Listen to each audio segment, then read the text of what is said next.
প্রিয় ছাত্রছাত্রী, তোমরা যারা বিভিন্ন সরকারি চাকরির পরীক্ষার প্রস্তুতি নিচ্ছ তাদের জন্য আজকের ক্লাস ইতিহাস থেকে শুরু করছি। প্রথম প্রশ্ন, নিম্নলিখিত প্রাচীন ভারতের কোন লিপিটি ডান দিক থেকে বাম দিকে লেখা হতো?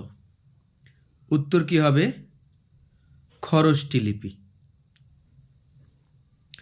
পরের প্রশ্ন, নিচের কোন জোড়াটি সঠিক নয়?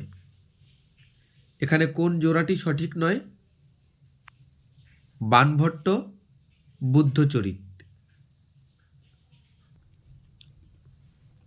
পরের প্রশ্ন, খরষ্টি লিপি উদ্ভূত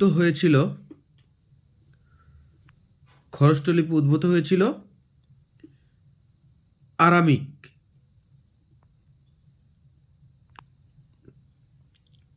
নিম্নলিখিত কোনটি ভারতীয় ঔষধের বিশ্বকাপ হিসেবে বিবেচিত? উত্তর কি হবে? চরক সংহিতা। পরের প্রশ্ন,